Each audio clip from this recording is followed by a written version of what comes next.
was playing baseball my entire life, and then just about a year ago, I decided to quit. And I feel like since then, I kind of feel myself drifting away from like who I used to be. I feel like I've let a lot of the people around me down, where I was supposed to be like playing the MLB or whatever, and none of that really panned out.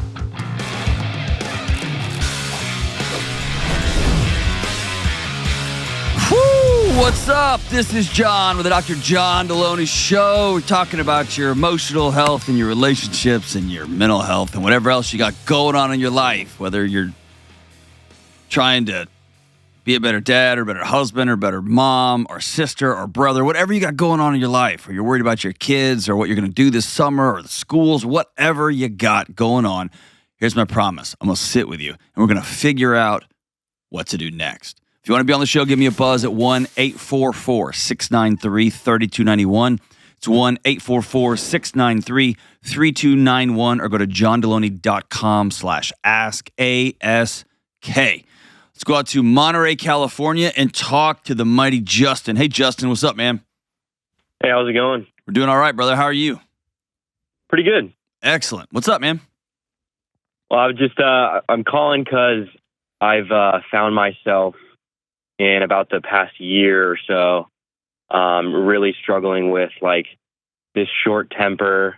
I find myself getting more and more angry even when like there's nothing really going on, and it's like it's mainly at the people that I like care about the most. And I've realized, like, especially since I've got older, that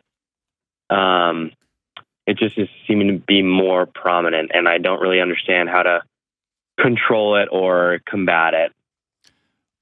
The things you get angry about, tell me about them.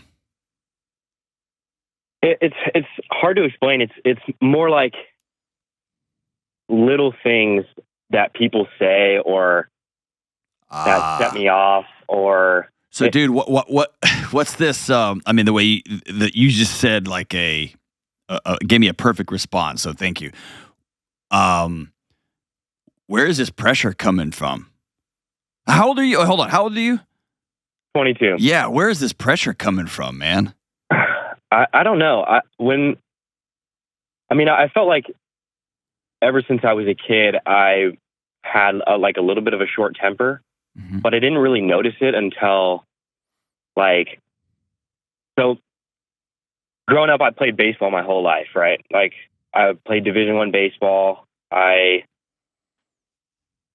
was playing baseball my entire life, and then just about a year ago, I decided to quit and not play anymore because nothing was really panning out the way I wanted it to. And I feel like since then, I've kind of been more like sitting around, not doing anything, not like really working out anymore. And I kind of feel myself just drifting away from like who I used to be. And it almost makes me feel guilty to the point where like I feel like I've let a lot of the people around me down, where I was supposed to be like this guy and, you know, playing the MLB or whatever, and none of that really panned out. But I also feel like I feel that a lot in like my relationships too, like just this short temper. Yeah, dude. Oh, man. Right as I was leaving the university system, there was an increasing call to sit with athletes as they transitioned from being 4 years old and finding love and connection with their parents through their athletic performance. And that went all the way through the scholarship years, and moms and dads saying things like, if you don't do this, you're not going to be able to go to college, or you're really going to help us out, put us in a bind if you don't get that scholarship. And so these kids have been carrying their families, right? And then they graduate. And they tell you, only 1% of you guys are going to go to the majors. But all of us, because I was an athlete too, we look to our right and our left and we're like, yeah, it sucks to be those guys, right? I'm going to be doing this forever. And then you just said it so eloquently. I hope you heard what you said. You've lost everything. Yeah. You lost how you connect with your loved ones? Are your mom and dad still around? No, we moved a lot when I was young, and They don't live in Monterey. They lived in Colorado for the past No. But are they still 3 or around? 4 Are they years. still in your life? You can pick up a phone and call them? Okay. Yeah. You lost, like, your whole identity from high school into college, and probably in middle school was that guy that was great at baseball. And if you're a D1 player, you're probably good at other sports in high school too, right? Mm-hmm. So you always were that guy. And then you mentioned you lost your gang, you lost your team. Yeah. You lost a coach that has told you for the last 4 years when to go to the bathroom, when to stand up, what to eat, when to work out, when to get your grades done, all those things. And then have you graduated? Yeah, I graduated. So what are you doing now for work? Right now, I actually just finished EMT. I'm in the process of becoming a firefighter. Okay. So you're about to join a new gang, which is awesome. That's fantastic. So good for you. But you used a word that I want you to hang on to. And the word was drift. Mm-hmm. Whenever you transition for something, and this is military veterans, this is police officers, this is first responders, this is teachers, this is anybody who had a life that was in a gang. You can't just stop doing that and just kind of drift, as you said, into something else. Your body will scream at you. And for you, screaming looks like rage, looks like anger, trapped. And those voices of your dad and your coaches and your teammates, the negative voices, man, they fill up your head real fast, don't they? Yeah, it's actually scary. Like, yes. And I dealt with that when I was younger, like with the negative stuff and holding on to it. But now it's like, you didn't. Somebody says I'm not. You didn't deal with it. You performed it away. Yeah. And now you have no way to perform it away, and now it's raw again. Yeah. Is that fair? And it's pretty true. Okay. I felt like I had an outlet with baseball with the negative stuff and all that, and now if somebody says something, or if a little something like, oh, you're, I don't know, like, it just sticks with me now. I know exactly what you're talking about. Here's why: because you're an exposed nerve. Your body knows that you got no gang, you have no identity. You, at the nervous system level, your body doesn't believe you can connect with your parents. You even feel like you've let them down. Yeah. And you probably had pictures of the houses you were going to buy them and the cars you were going to get them, right? Yeah, I always talk about that. Exactly. Yeah. And somehow you think you failed them. As you're entering into a profession of dedicating your life to serving people in their worst moments, you're like, oh, I'm a loser. You know what I mean? Yeah. It's madness when you hear back, right? Uh-huh. Have you sat down and talked with your old man? What did he say? Or what did your mom say? My dad's, I feel like I've tried to talk to him about it. I get a lot more of my personality from my mom, for sure. She's much more emotional. When my dad's more avoidant, and I feel like that also plays into my personality. I think it's just harder. Like his dad was a really bad alcoholic, passed away when he was, I don't know how old, but I never met him. I never met his dad, and he was abusive. And so when I was growing up, my dad was very not, I wouldn't say non-emotional, just not very the type of person to sit down and be like, hey, what's going on in your life? Or because the safest thing your dad did for you was he didn't deal with the emotions. He just shut them off. I'm not going to let my bad emotions hurt my kid like I was hurt. And so I'll applaud him for that. I wish he'd gone one step further, but I applaud him for, I'm just going to shut it down. Yeah. Right? And you kind of have done the same thing. You just did it with baseball. Yeah. Right? And at some point, someone in your family line is going to have to stand and stare down this rage that is wired into you and at the same time is lived out over and over and over again. Mm-hmm. I want to give you a homework assignment, but you get to decide whether you do it or not. Obviously, I can't make you. Yeah. What would it be like if you called your dad or visited? And when's the next time you're going to see him in person? Probably not till Thanksgiving or Christmas. They just came out and visited about a week ago. Okay. And was that a tough visit? Is that why you're calling? Yeah. I just feel myself more angry when they're here. Okay. That makes sense. 100%. That's terrible to say. No, it's not. It's feel like honest. that's terrible to say. No. I know. don't get it. Like, it's almost like, and I live with my aunt and uncle here in Monterey. Okay. And like, even now I feel myself like getting more angry at them or more angry at my cousins or whatever. Because the world, these relationships, bro, are not a baseball game you can win. Yeah. And you don't have that skill set. Mm-hmm. So if you just like to use baseball terms, you just keep getting put in the game as a DH and the pitcher's throwing 104 miles an hour and you've never taken batting practice. You can't get mad at yourself because you've never had to do this thing. What would it be like if you called your dad and said, Dad, I've been doing some reflecting. I've realized that the main way I've connected with you over the last 20 years of my life was through baseball. Mm-hmm. And I want to be intentional about having a relationship with my dad. Yeah. Would you be willing to call once a week and put on the calendar? Yeah. What would he do if you did that? He'd probably be totally open to it. He's very understanding. And don't get me wrong, he was a really great dad. Oh, I know. He did the best he could. Games and all that. Yeah. But I think it's more like, I don't know how he would react in the sense like he's not like super emotional. Yeah, I think it would be it's not about emotion. It's not about emotion. It's about your body knows this was the way we connected and it's gone. Yeah. And you have to be intentional about I've got to get an exercise program in a gang. I've got to get some guys that I hang out with. You're going to have a fire team, but it's going to be very professional. It's going to be different than college sports, right? Yeah. But you're going to have to do the hard work where you are in Monterey of dealing with these things. Mm-hmm. Like I got to go replace these things. We tell the veterans, you got to go get a new mission. I don't know what that is, but you got to go get that. You have to go get a new team. Yeah. And it can't be baseball team, so it's just going to look differently. What do you think at the end of the day?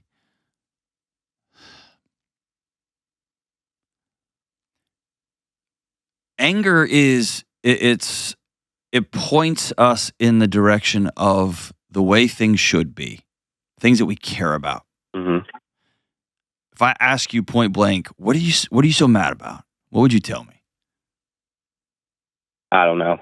I think you do. I think it's just I'm angry that I feel this way. Like I'm angry that. What do you feel? I feel like I can't be normal. Like I have like this overwhelming anxiety and I'm angry about having anxiety. And then I'm angry that like, even like when my relationships are going good or even when they're going good, I feel like I'm self-sabotaging a relationship. I'm getting angry. I'm getting jealous. And I feel like that's been going on for a while. But what is your body telling you with that anger? What isn't how it should be? My life, I guess. What does that mean? Keep going. This is not what I planned it out to be. Okay. I'm stuck here in Monterey. Okay. In a small town, living with, my parents. I mean, not my parents, my aunt and uncle. And all my friends are graduating college and I just feel like I'm stuck. There you go. Like, yeah, I'm doing this fire thing and I really enjoy it. But No, you don't. I don't even think it was my idea. Justin, you don't want to be doing this. Yeah. What do you want to do, man? I don't want to be stuck. So like I know you are. And if you go back and listen to the beginning of the call, the word I was using was pressure, but you're using the word stuck, and I love that word. It feels like somebody's squashing you. And if one person says one thing, it's just your cup is like it's got that little bubble of liquid. It's all the way filled all the way to the tip top, and one little eyedropper sends it over the edge. Yeah. And it could be one girl who doesn't text you back in 5 seconds. And it could be one cousin who's like, Why didn't you hit that curveball? And it's just like, boom. Yeah. Why do you think you're stuck? Like, why haven't you packed up and moved back to Colorado to get a job? I don't know. Why haven't you packed up and moved to Texas or Nashville just to start an adventure? That's actually funny that you said that. I've actually thought about doing that. Why haven't you? Texas specifically. I don't know why. Are you just worried about keeping too much of your paycheck because neither of those states have state income taxes? I'm just kidding. I don't know. That was a little tax dig. But you're 22, man. Why? I don't know. I met a really good group of guys here. About a year ago when I was in a really rough spot. Mm-hmm. What were you in a rough spot about? I just got out of this really toxic and terrible relationship. I was living in Santa Barbara playing junior college baseball, just grinding, like trying to get back to the Division I scene. And I got into this relationship and I fell in love and kind of stopped caring about baseball. Had the worst season of my entire life. Was drinking a lot.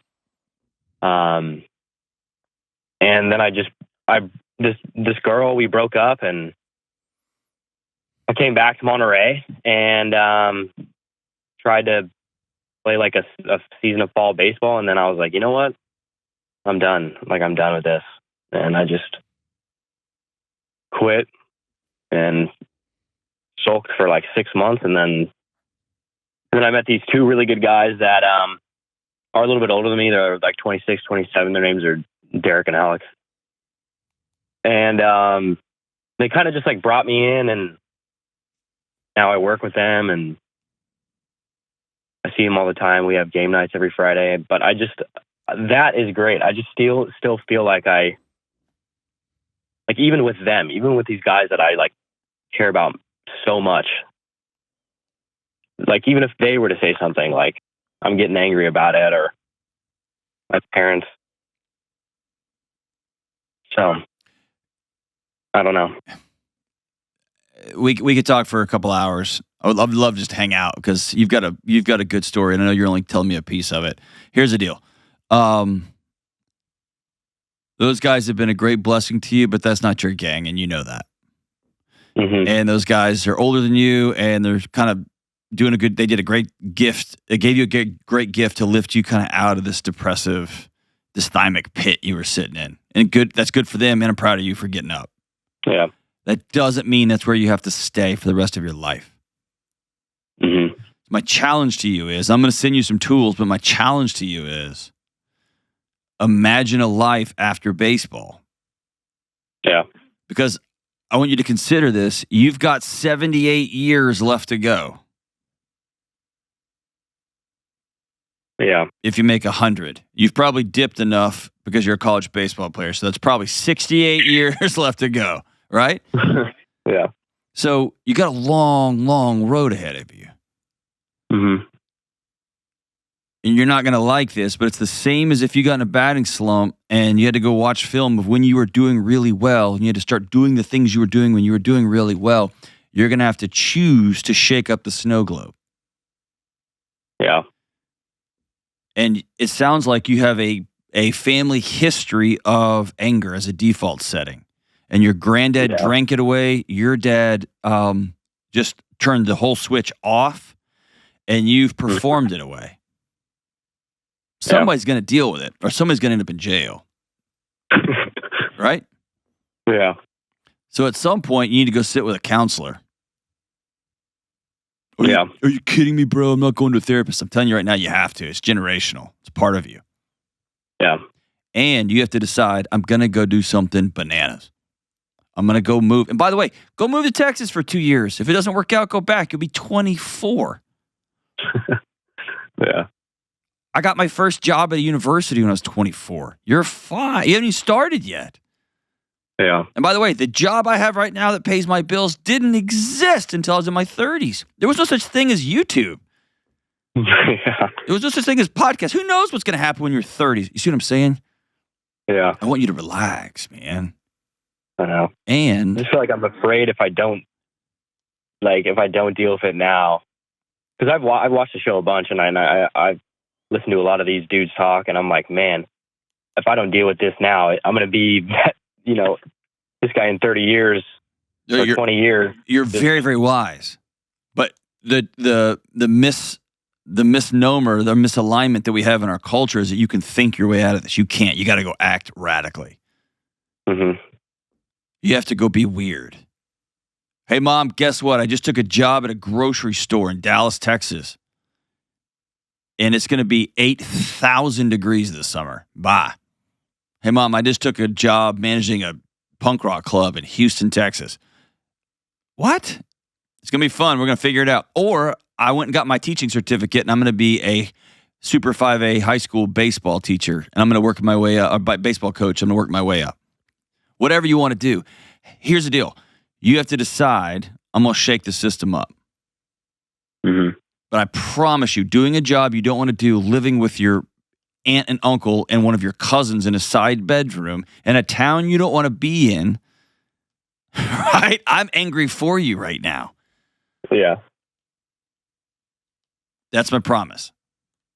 Mm-hmm. You got to go talk to somebody about the deep stuff, and you got to start making some action-oriented moves right now. So here's your homework assignment. Number 1, I want you to reach out and call your dad and ask him that question. And I want you to ask your mom too, both of them. We haven't connected in any other way except baseball. Oh, yes, we have, Justin. Mom, we haven't. Dad, we haven't. So I want us to be one of those families that we have a great conversation, great relationship, and we talk on the phone a lot. So can we make a call once a week? The second thing is, I want you to write a letter to 21-year-old Justin and tell him you're proud of him for quitting baseball and moving on. Okay. Because you're pissed at that guy. You're pissed at that guy for falling in love. You're mad at that guy for quitting baseball. You're mad at that guy for ruining your dream you had, for how much money you're mad at him for everything. Stop. Be graceful with 21-year-old Justin. And then I want you to write a third letter to 30-year-old Justin. And I want you to tell him about where you're living and why you decided to move there and what an amazing thing you did, even though you were scared to death to do it, so that 30-year-old Justin could have a pretty amazing ride. Mm-hmm. Okay? And if you do those things, I'm going to send you my buddy Ken Coleman's Get Clear Assessment in his brand new book. It's just what are the things you were put on earth to do? It's a career assessment that's pretty amazing. It's finding the work that you love and then figuring out how to go do it. I'm also going to send you his book called The Proximity Principle, which teaches you how to get around people who are doing the stuff that you want to be doing. It's fantastic, man. And I don't know if you're a reader, but I'm going to send you one more book. It's called Own Your Past, Change Your Future. It's my first book. And it's about walking through these stories, these anger stories. And you're going to hear old coaches' voices. And you're going to hear your parents' voices. You're going to hear old teammates' voices. You're going to hear your voice. But you're going to pull the thread on that thing, and it will give you some things to talk about with a counselor. At the end of the day, as the great Rage Against the Machine said, anger's a gift. It points us in a direction. It's when we take that out on other people and we consciously create lives that we don't want to be living, but we do it anyway. We just keep showing up and doing it. And those words you used, I feel like I'm trapped. I feel like I'm stuck. I feel like there's too much pressure. You're right. And the way out of that is just to move. And for you, it might mean moving down the street. It might mean moving across the country. It might mean just shaking the snow globe. All of us can do it. All of us. Go make it happen, my brother. Thank you so much for the call. And thanks for being honest and for looking ahead to 50-year-old Justin and saying, I see where this is going to lead if I don't make some changes right now. We need more men like you, Justin. Good on you. Go make it happen. We'll be right back. Here we are in the season of chaos. It's summer, and there's driving and bored kids and travel plans and camps and extra yard work every weekend, sports, so much going on. And it's important right now that you continue to make plans to keep doing the things you normally do to keep you spiritually plugged in, well, and whole. And for me, that includes using my favorite spiritual app, Hallow. I'm using Hallow almost every day to learn on my drive, for the lo-fi music when I'm journaling on the road, and during my evening meditations. Hallow is a one-stop shop for all things faith and scripture while I'm on the go.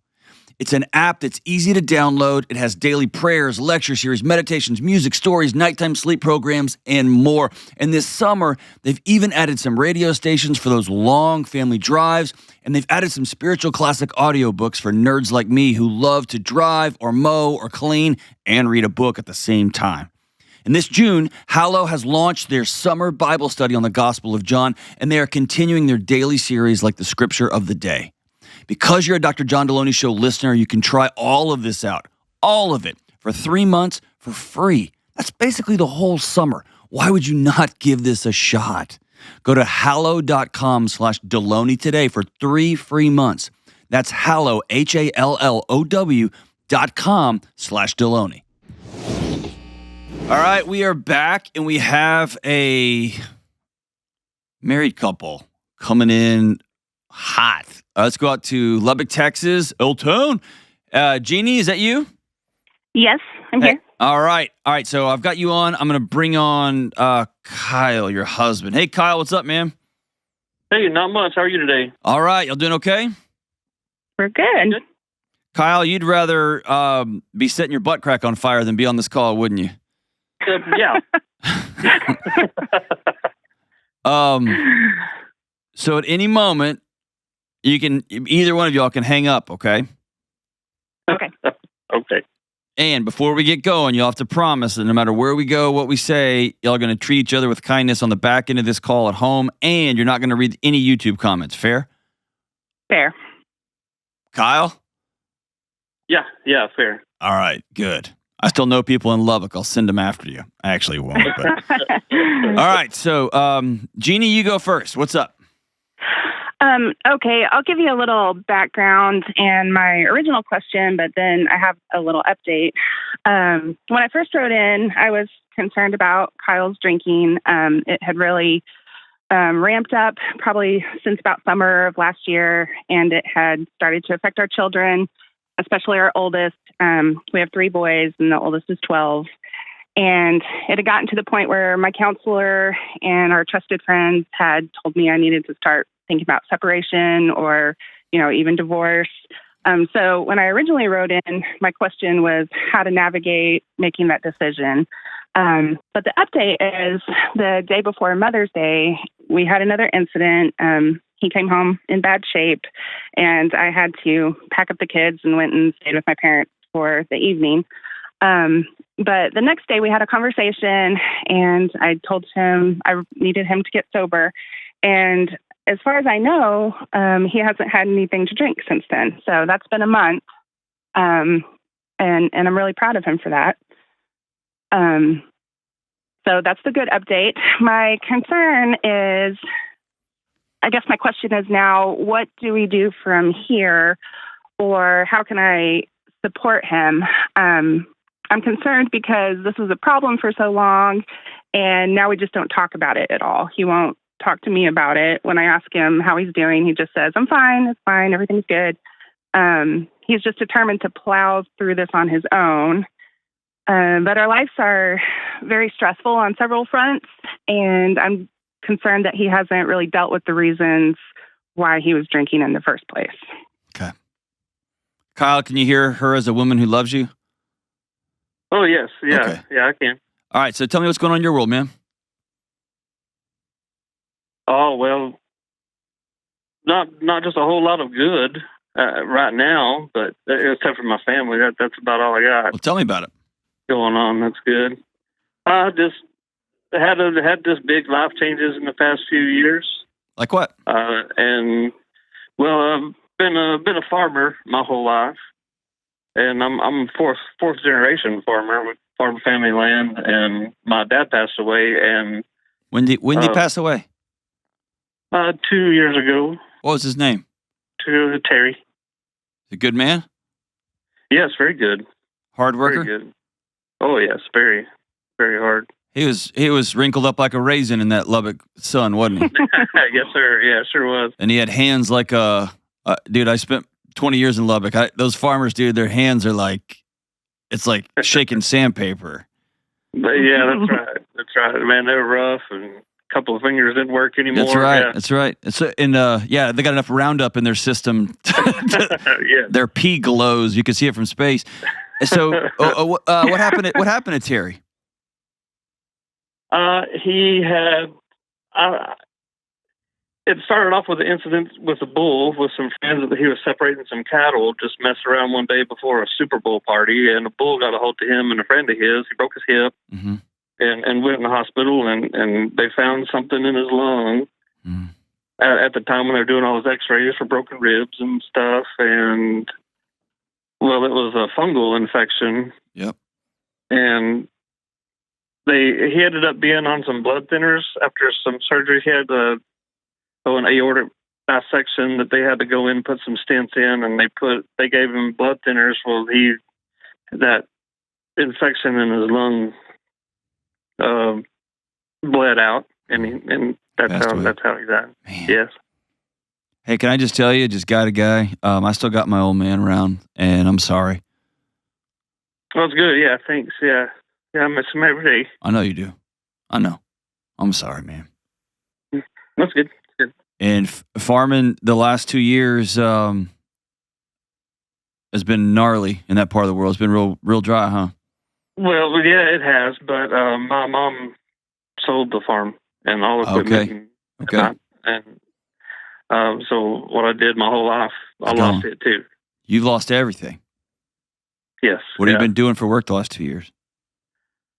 I started a little pressure washing business, a little trailer that I was washing cars with and houses and driveways and stuff. That's not cutting it for you, Kyle. That's not an identity. That wasn't working. That's not an identity. What are you doing for work? For work now, I work at the college. Okay. And I work on the grounds. Okay. And then I recently got promoted up here to taking care of the farm.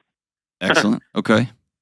So you went your whole life working side by side with your old man, and you watched him become this pillar of strength, third generation, and you were going to become fourth generation and work family land. And then within a span of 24 months, now you're working on somebody else's land, and they tell you when your butt's going to be there, when it's going to leave, and you don't have that pillar of strength to call anymore, huh? No, yeah, okay. Don't have that. I've got I'm a really good supervisor. I know, but it's not your land. You know that. Oh, well, yeah. The guy that bought all the land wanted me to work for him, but there was no way I was going to work for that. No, you going to do that. Okay, so when did you start drinking? Oh, Lord, not a teenager. What does that get for you? Nothing. Yeah, it did. You wouldn't do it that long if it didn't do something for you. I don't know. When I was a teenager, we just hung out and there's not a lot else to do in Lubbock. But over here in Podunk, that's what we did. We don't even live in Lubbock. We live west of there. Okay. So we live actually like 30 minutes outside of Lubbock, so there's even the Tohoka side, or the Tohoka side, or the other side? To the west. Side. Okay, towards Amarillo. All right. So Mexico side. Yeah, I got family in Portales. All right, so we'll cut to it because you and I could talk a long time. I've spent my life around you guys. Can I just cut to it and be real direct, Kyle? Is that okay? Sure, yeah. I'd be willing to bet that your dad was a pillar of strength, and he was not a guy that would come home and grab you by the face and say, Kyle, I'm so proud of you. I'm so glad you're my son. No, yeah, not a touchy-feely I know. kind of deal, yeah. I know. Yeah. And I bet you Jeannie came along and lit you up like a Christmas tree, didn't she?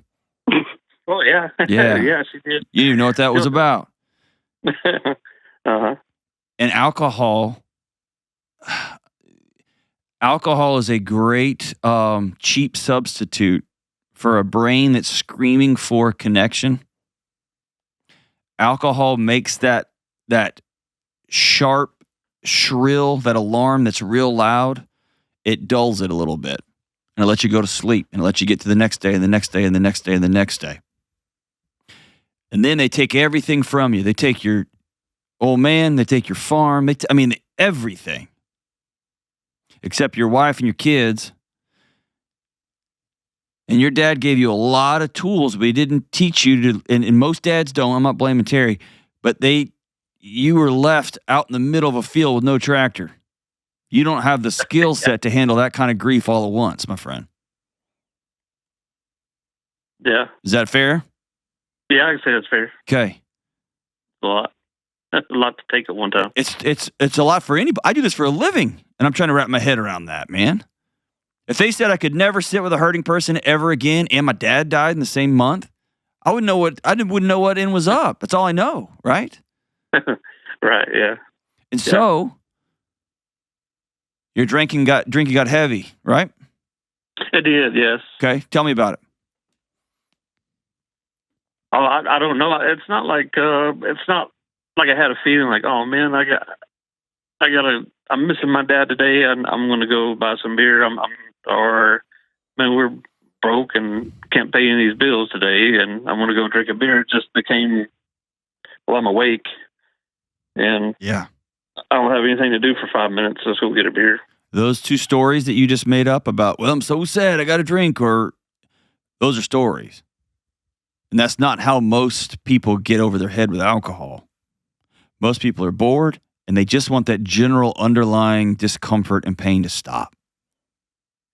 Yeah, there you go. And a beer makes things a little funnier. 3 little boys running around making you crazy when you're trying to mourn your dad. You don't even know how to grieve. Man, beer makes that better. And then Jeannie's like, hey, you need to... And then, man, sheesh. Oh, and by the way, you went and borrowed a bunch of stupid money for your power washing business. Whatever, you know what I'm saying? It builds up and it builds up and it builds up, and beer makes it go away for a minute. And I always used to tell my students at both universities I worked in your town, alcohol is amazing because it works until it takes everything from you. Yeah, yeah. Do you hear me say, Kyle, you're about to lose it all? Yeah, I do. Yes, sir, I do hear you. Okay. Now, Jeannie, you're hearing him say all this stuff. Is this new to you, or do you know all this stuff? No, none of this is new. Okay. We're pretty much on the same page with all of that. Okay, so your voice says like you're not having any of it. Oh, it's been a really long road. And, we've had the conversation. His drinking was a problem before all of this stuff happened. Oh, 100%. Before his dad passed away. Yeah. But I guess I thought when we met and got married, it was a bachelor thing that he did. And I assumed... I'm going to change him. Yeah, maybe. I guess Awesome. I thought he would nap up to the occasion, I am going to change a 4th-generation Texas farmer who's farming the desert, by the way. Yeah. From the bottom of the Ogallala. Like, there's not even any water left. I'm going to change that guy. Good, Jeannie. Good. And he's, when he's not drinking, he's amazing. He's an amazing father. Of course he is. But it just, like you said, it got to be, I would ask him why he's drinking. It would be like, well, it's a Tuesday, or, well, I'm mowing the grass, or I'm barbecuing. It's just like pretty much everything he did needed some alcohol with it. So Jeannie, let me ask you direct, just for time's sake. How can I help y'all? I guess I feel like, like I said, it's been a month that he has been sober. But I'm still anxious. I feel like I'm just waiting for the other shoe to drop. Okay. Because I don't know if he has dealt with all of that stress. You do know that he has not. Yeah. And you also know that he has zero tools for grieving the level of grief that he has just been dropped into. Right. Kyle? Right. Yeah. And he really didn't get a lot of space to grieve. It was really like he just had to pick himself up and keep going. That's right. And then mom sold the farm. And it's like, all right, I got 3 babies. I got bills to pay. And so good on you, Kyle. Yep. A lot of men I talk to quit, but I want you to acknowledge your world as you knew it is over. Oh, yeah. No, I see that. Yeah. No. I know you see it, and you're just plowing ahead like in one of those Lubbock dust storms. You're just going to keep moving forward. That's who you are. That's who Terry raised you to be, and good for him, and good for you. And you're going to look behind you, and you're going to have lost everything. Mm-hmm. Oh, yeah. You have to stop and grieve. And that doesn't mean you don't go to work, and that doesn't mean you just sit around and mope, and that's not what that means. That means you sit down over the next couple of days, and I want you to write your dad a letter and tell him how much you love him and how much you miss him. And I also want you to write him another letter and tell him how pissed off you are that he left. Okay, because you've been really mad at him too. And I want you to write it because I guarantee you the doctors told him some stuff and he didn't do it. I ain't doing that. And I want you to write your mom a letter that you'll never send and tell her you're heartbroken she sold 4-generation family land. And I want you to write 10 years from now, Kyle, a letter telling him the things that you did that were so uncomfortable. So that 10 years from now, Kyle could have an amazing relationship with his 22-year-old son and his 19-year-old son and his 17-year-old son. Because they were going to be farmers too, and they ain't going to be farmers anymore because there's no more land. No. They're going to have to find some other things to do. And that means you're going to be out over your skis relying on other men and women and teachers and coaches and professors to teach your sons in a way that you weren't taught. And that's okay, but that's all going to be new, and it's going to freak you out. And your freak out, the way you deal with freak out is beer, and you got to quit. Is that fair? You got to quit, yeah. Yeah, no. Now, I'm telling you right now, you have white-knuckled the last 30 days tighter than you've white-knuckled about much anything in your whole life, right? It hasn't been that bad. Kyle. I quit smoking before a long time, 15 years ago. So even then I told Jeannie I felt like a caged tiger when I was trying to quit that. But this hasn't been too bad. I don't know. I can bury myself over here in something at work. That's the thing. We're done burying because you know what else you bury? You bury your soul. You bury your heart. And Jeannie wants that. And when you said I do, you promised her that. So you got to quit burying it. You got to quit hiding it. Yeah. Okay. And Jeannie, you have gone from survival to what now? Your body is literally transitioning to a new gear because you were planning on being a single mom with 3 wild boys. Mm-hmm. And you've chosen to stay. And that usually goes from survival to anger. Mm-hmm. And if you don't deal with anger and you make this, well, Kyle, when you start doing, you're going to move to resentment and there's no coming back. Mm-hmm. And by the way, if you go to resentment, you're going to teach those 3 boys, this is how you love a husband. Into the ground. Right. Yeah. Fair? Fair. Mm-hmm. So I can hear it in your voice how mad you are. Okay. Am I wrong? No, I don't think you're wrong. I think you feel bad about being mad, but it's time you be mad. Okay. Yeah, that's fair. Because if you're not mad, you're going to repress it and repress it. It's going to turn into resentment. And every time Kyle walks in, you're going to go, ugh. Right.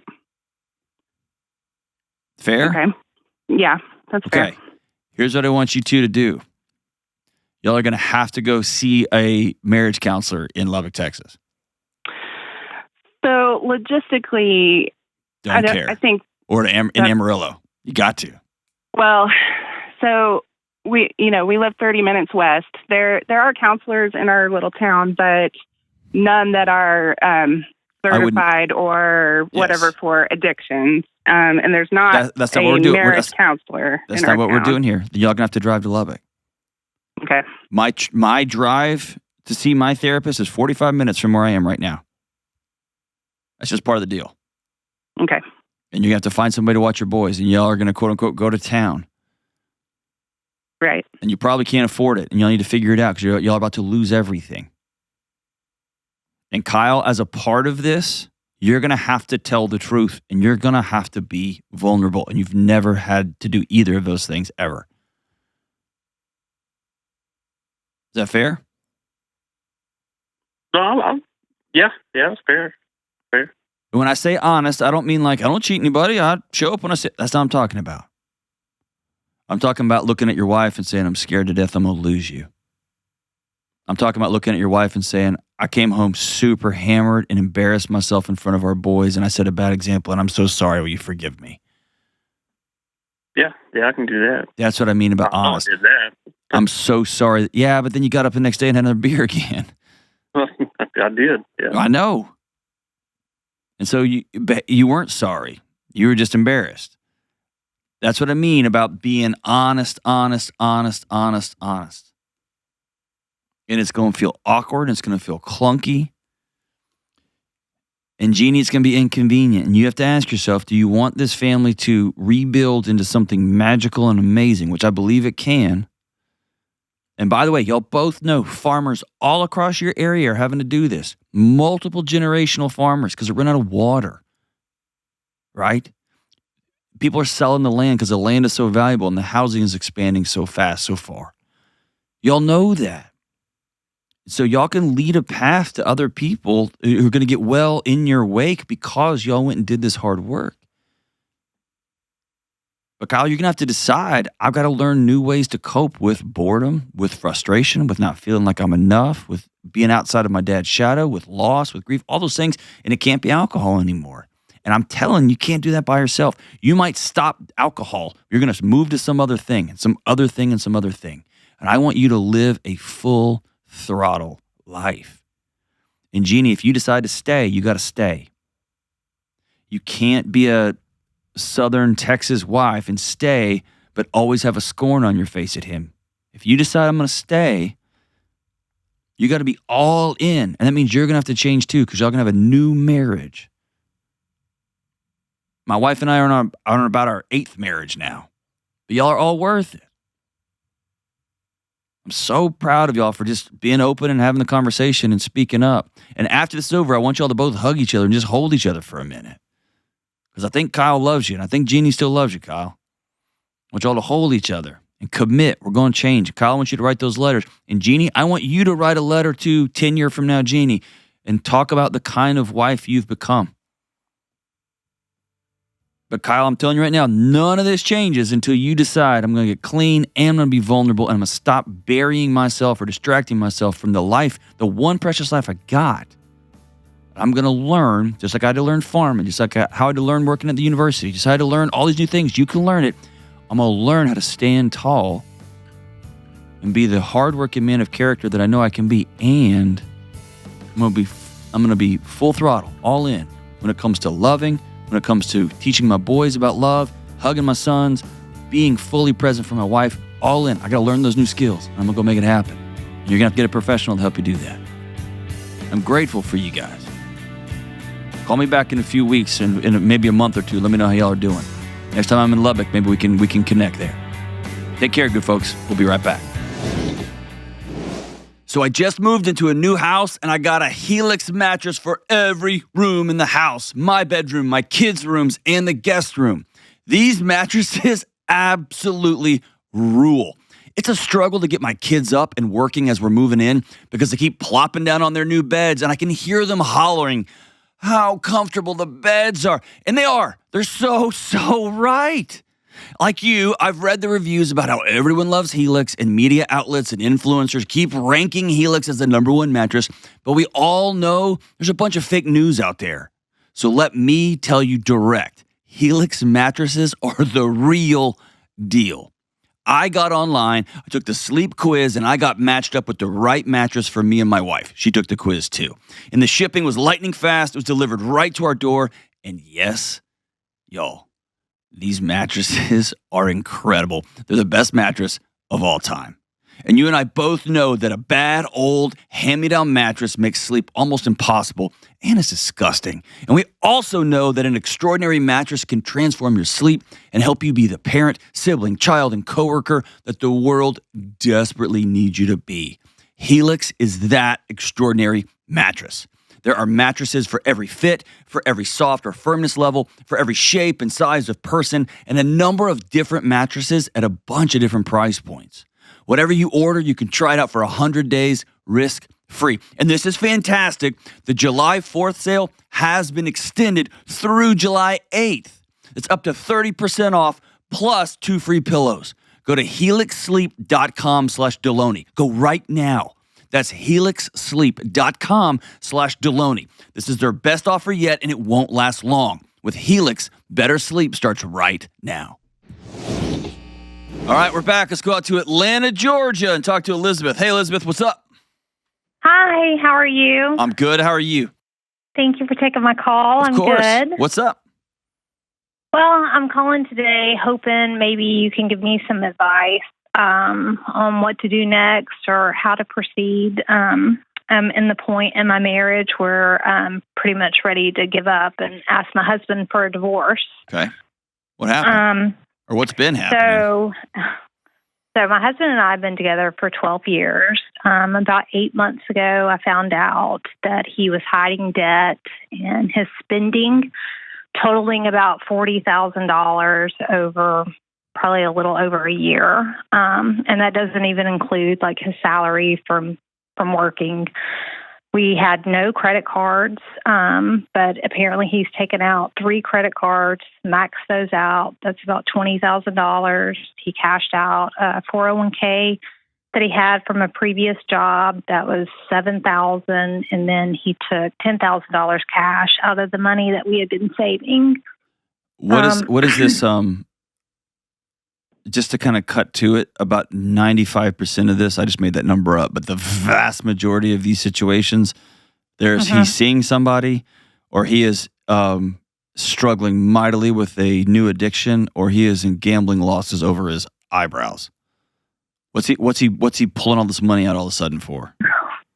I mean, it's just insane. So I went through like all of his bank statements, credit card bills, and it's just like golf clubs, private golf lessons, hunting equipment, shopping, buying new clothes. It's just like really random stuff, because I thought the same thing. Like, I don't understand how someone can spend $40,000 in 12 months and really not have a house full of new stuff. Is he gambling? Is he on drugs? Does he have a girlfriend, a secret family? Have you done a forensic accounting of this? You've come up with about $40,000 worth of expenditures. That just flew out the back door. So I haven't added all of it up. You need to do that because I'm with you. That's really if you're not finding hotel receipts on there. Or you're not finding like that. Not even like online gaming casinos or sports betting or, any of that stuff. What has he said? What's his excuse? So when we don't bank together, and so when our bank changed their platform, so we have a joint account that he solely uses, and then I have a checking account that my check goes into. So why do y'all split it up like that? So before we used to bank together, and he had back child support that he owed from a previous marriage, and he was current on his child support. So when we were banking together, because we had money in our savings account, they froze our bank account and our savings account. So we were able to get them to unfreeze it, and then we separated our accounts until his child support was paid off, which it was paid off this year. Okay. And then we were going to go back to, having combined finances. So when the bank changed their platform, now when I log in, I can see my account and then I can see any joint accounts that I'm on. And so I noticed like his balance was really low. So I go in and I start like kind of looking through there just because I've never really checked his account. And I start seeing like credit card payments. Well, we don't have any credit cards together. So I asked him, I was like, hey, do you have any credit cards? And he says, oh, yeah, I have 2. And I said, what are the balances on there? Like, what are you spending money on a credit card? So, at first he told me like lower amounts than what they were. But, it ended up turning into 3 credit cards, completely maxed out, $20,000. And then I see the 401k withdrawal. And then, I'm freaking out. So then I look at the money that we have saved, and there's $10,000 gone. And so at this point, like, I'm freaking out. I mean, what is he? What's his excuse? When you confront him, what has he said? At the end of the day, bottom line, what has he said? He said, I spent it on life. And he just looks at you? Uh-huh.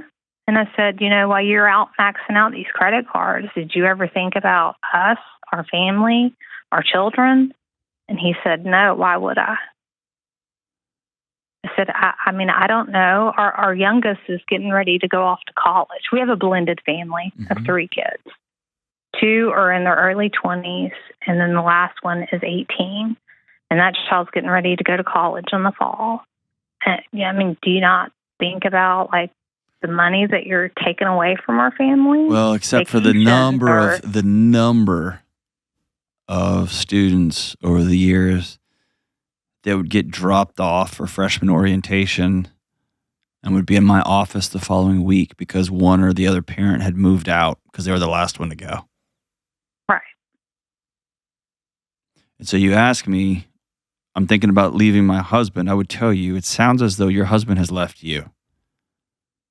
I mean, I listen to your show all the time, and you always say, you know, behavior is a language. That's right. I'm thinking to myself, like, is he screaming at me like I'm done? I'm checked out? I mean, when you said, have you thought about your family? And he said, why would I? Good God. And that was like his exact words. Language is a language on that one. I mean, dumbfounded. Yeah, I'm dumbfounded for you. Yeah, he's through. I think it's worth your soul. And here's what I mean by that. You're going to end up making yourself bananas, wondering the what ifs and the hows and the whatever, because he's clearly lost, if he ever had it, he's clearly lost that core sense of integrity. Mm-hmm. Like I'm a person who tells the truth. I'm a person who is in partnership with my wife, creating a family together. He has lost that. That center has dissolved. And I don't know where it went or why, whatever. You're going to begin to get pieces of that, and you're going to make yourself bananas if you don't have a full accounting of all the questions you want answered. And I don't think you're going to get truthful answers unless you go add those dollars up. Right. I would be stunned if there's not another shoe to drop financially, or if there's not some big something or other. Either that, or he is trying to burn through money so that when he leaves you, it makes separation easier.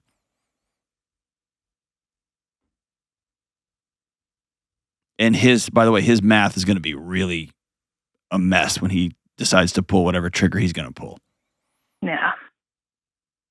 When you've mentioned divorce and separation, what has he said? I mean, I haven't really mentioned divorce. I told him, you know, when we sat down and I finally found out about everything, I told him, you know, like, I can't continue like this. What did he say? And we don't really communicate. I asked him, I said, you know, like, do you not love me anymore? Do you not want to be in this marriage? Like, if you don't, I mean, it's okay. You know, people change. People's feelings change. And he says, you know, no, like, I love you more than anything. I want to be with you. And behavior is a language. I mean, exactly. Yeah. Like, I don't see it. And so he says, you know, like, I'll do a better job of communicating with you. So, That's so stupid. That's so stupid. So in January was the last time that we have talked about that. That's so this stupid. whole thing. That was 5 months ago. Listen, Elizabeth, just so you know, you're not crazy. I feel like I am. I know you do, because you've got Gaslight 101. You've got like the Southeastern gaslighting champion living in your home. This is not a communication issue. The fact that you're married is what keeps us from being criminal theft. He stole from a joint savings account. Like, it's immoral. In my world, I call it financial infidelity. He has cheated on you. He has broke the fidelity of your marriage by taking money out of your future, from your future selves, by taking money out of your joint savings, from your joint dreams together, for the things y'all were going to get later. He has lied to you. He's hidden from you. This is every bit as infidelity, every bit as much infidelity as is sleeping with a neighbor. Right. And I would say probably more, but that's just me. 40 years. How much money do you make a year? Combined, we make over 200. Okay. So he burned through 40 grand. What do you even need that much to spend that much money on if y'all make that kind of money? Nothing. That's, you know, I mean, I make the majority of the money, and I have a very Of course you do. That's awesome. High demanding job. I work a ton of hours, and I asked him, you know, like, are you bored at home? Like, because, you know, a lot of times I'm not there. Is that like why you want to spend all this money? And, you know, he says no, because I'm thinking, like, is that what it is? No, it's this. You know? I if it's not something like we talked about earlier, it's not seeing somebody else, and there's not some sort of addiction or gambling challenge, which that'd still be where I'd put my money. No pun intended. He's a man that feels dead in his own skin. And buying things, signing up for things, charging things, liquidating accounts to buy, it gives you a little bit of a sense of aliveness. Mm-hmm. And then when somebody challenges it, they can say, I was just spending my money on life. But it's the same reason somebody texts somebody back a new topless photo of somebody they're not married to. It just makes you that rush, right? It's that feeling of aliveness. I'm going to risk the fact that I don't know what that guy's going to do or that woman's going to do with that picture of my naked body for the rest of I don't care. I got this rush right now. Right. Right? It's the same thing. Same thing. And there's got to be, it's not a matter of I'll communicate better. That's just nonsense. This is a matter of the marriage we had before is over now. By the way, the timing's pretty good because you're about to be empty nesters, right? Your 18-year-old's about to be gone. Right. Is your 18-year-old going into college as a freshman in a few months? Yes. Okay. It's the perfect time to control alt delete.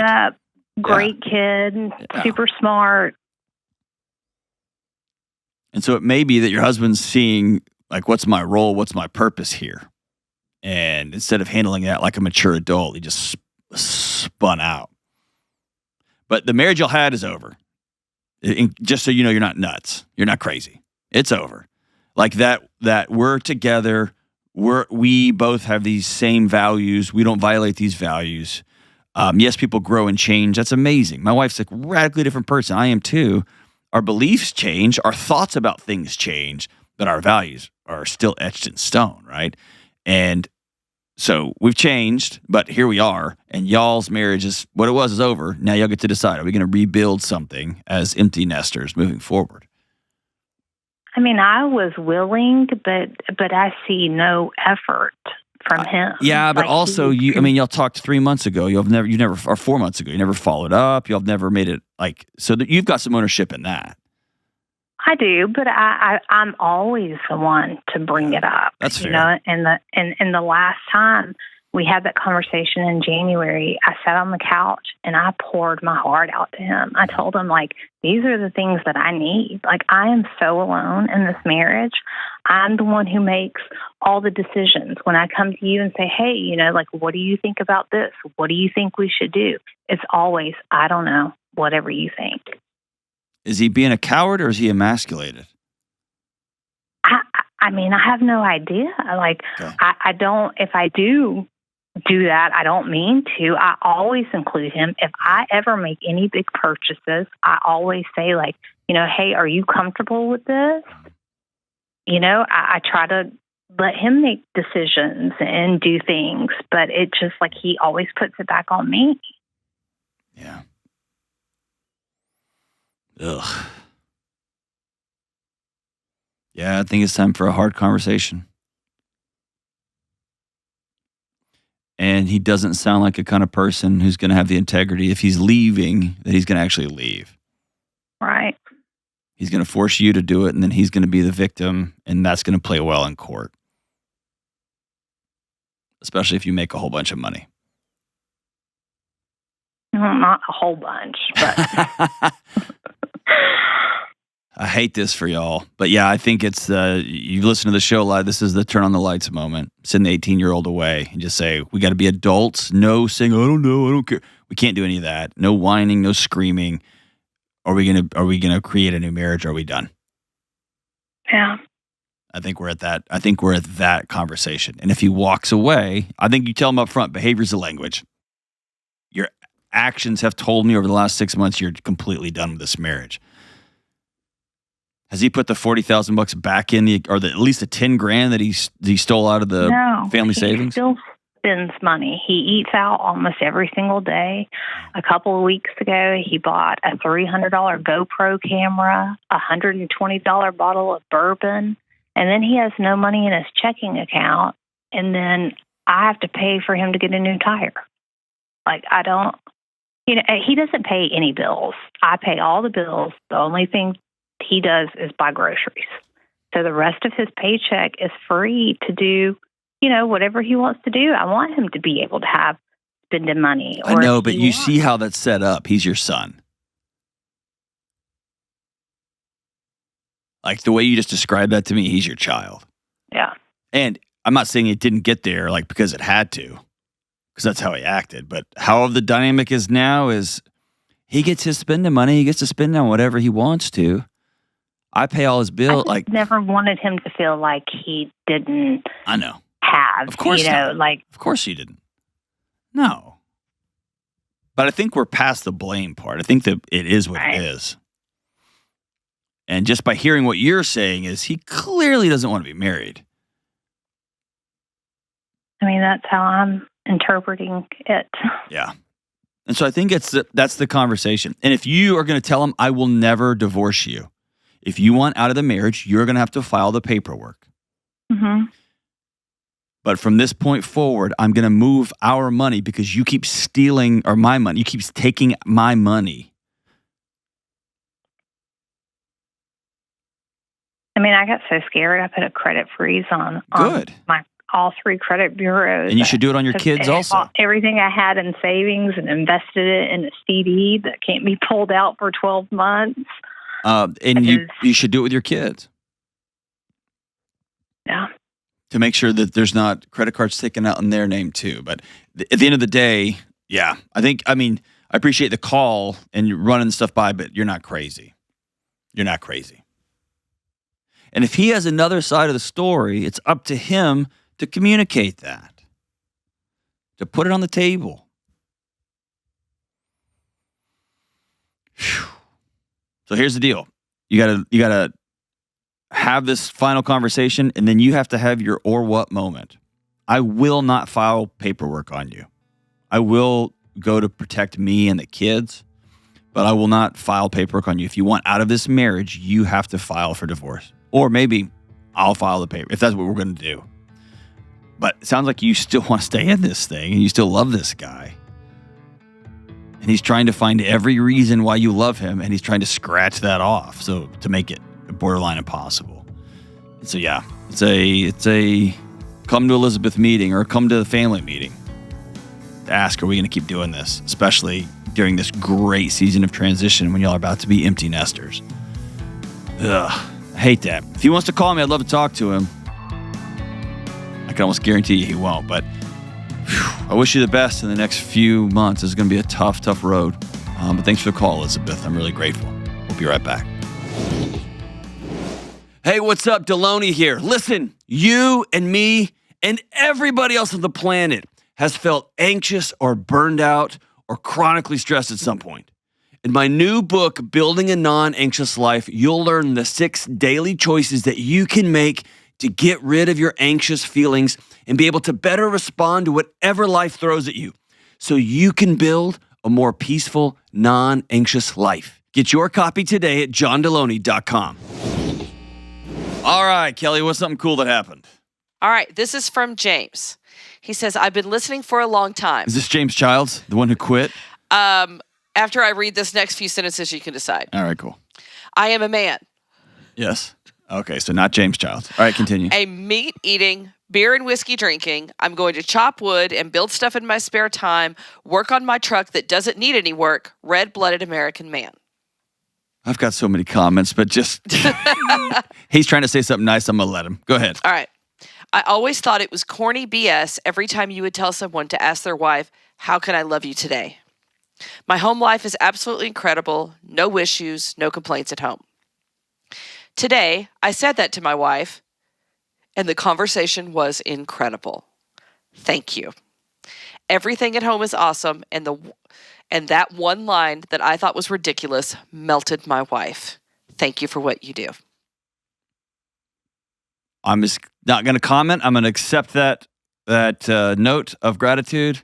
What's his name? James? Not James Childs. James, thanks for writing in, buddy. Thanks for writing in. And thanks for giving it a shot, even when it felt cheesy and corny. And good for you for creating a world where your wife could be honest and respond back to you. That's awesome. Way to go. So many jokes, I'm not going to make them. That's awesome. Thanks, James. What do you think, Kelly? I think that's awesome. Good. Me too. And I think what he was saying there was like, No, I know. I'm the kind of guy that doesn't normally do this. Yeah. And he did it. That's huge. And a lot of times, and it happens, one person in a relationship will think things are the most amazing thing ever. And they just need to ask that one question. And then they realize, oh, okay. Not as amazing as, but good for you guys. Way to go, James. I'm proud of you, brother. That's amazing. That's awesome. Stop working on your truck if it doesn't need to be worked on. And keep asking your wife how you can love her. It's amazing. Hey, love you guys. Bye.